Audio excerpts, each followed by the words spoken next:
AG ನ್ಯೂಸ್ಗೆ ಸ್ವಾಗತ. DCM DK Shivakumar ಅವರು ಪ್ರಯಾಗ್ರಾಜ್ನಲ್ಲಿ ನಡೀತಾ ಇರುವ ಮಹಾಕುಂಭಮೇಳದಲ್ಲಿ ಮಿಂದೆದ್ದಿದ್ದಾರೆ. ಡಿಕೆ ಶಿವಕುಮಾರ್ ಅವರು ಪತ್ನಿ ಉಷಾ ಅವರ ಜೊತೆ ಕುಂಭಮೇಳದಲ್ಲಿ ನಿನ್ನೆ ಭಾಗವಹಿಸಿದ್ದಾರೆ. ಉತ್ತರ ಪ್ರದೇಶ ಕೈಗಾರಿಕಾ ಸಚಿವ ನಂದಗೋಪಾಲ ಗುಪ್ತಾ ಅವರು ಡಿಕೆಶಿ ದಂಪತಿಗೆ ಭವ್ಯ ಸ್ವಾಗತ ಮಾಡಿದ್ರು.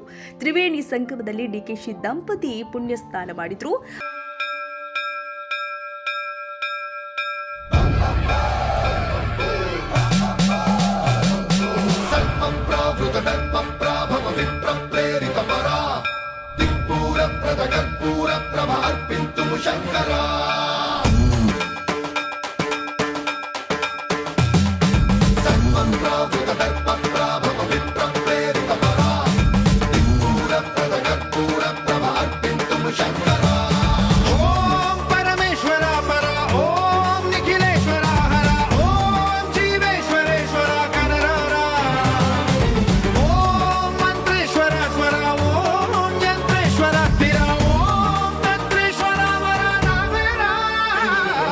ಬಳಿಕ ನಡುವಿನ ಕೆರೆ ಅಜ್ಜಯ್ಯ ಆಶೀರ್ವಾದ ಪಡೆದಿದ್ದಾರೆ. ಇದೇ ವೇಳೆ ಕುಂಭಮೇಳದಲ್ಲಿ ಇದ್ದ ಸಾಧು ಸಂತರ ಆಶೀರ್ವಾದವನ್ನ ಡಿಕೆಶಿ ಪಡೆದುಕೊಂಡ್ರು.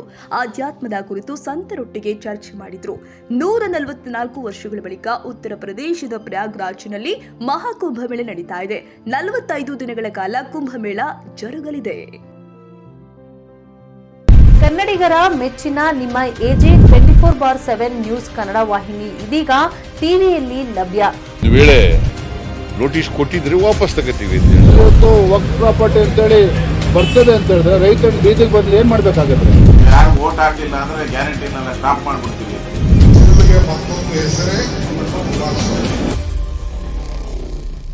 ಕರ್ನಾಟಕ ಮತ್ತು ದೇಶ ವಿದೇಶ 360 ಡಿಗ್ರಿ ಸುದ್ದಿ ಹಾಗೂ ಉತ್ತರ ಕರ್ನಾಟಕ ಬೆಳಗಾವಿ, ಬಾಗಲಕೋಟೆ, ಧಾರವಾಡ, ಹಾವೇರಿ, ಗದಗ, ಬಿಜಾಪುರ ಜಿಲ್ಲೆಯ ಕ್ಷಣ ಕ್ಷಣದ ವಿವರವನ್ನ ಪಡೆಯುವುದಕ್ಕೆ ಎಜೆ 24/7 ನ್ಯೂಸ್ ಕನ್ನಡ ವಾಹಿನಿಯನ್ನ ಲೈಕ್ ಮಾಡಿ, ವಿಡಿಯೋಗಳನ್ನ ಶೇರ್ ಮಾಡಿ, ಕಮೆಂಟ್ ಮಾಡುವ ಮೂಲಕ ನಮ್ಮ ವಾಹಿನಿಗೆ ಸಹಕಾರ ನೀಡಿ ಮತ್ತು ಚಾನೆಲ್ ಅನ್ನ ಸಬ್ಸ್ಕ್ರೈಬ್ ಮಾಡಿ.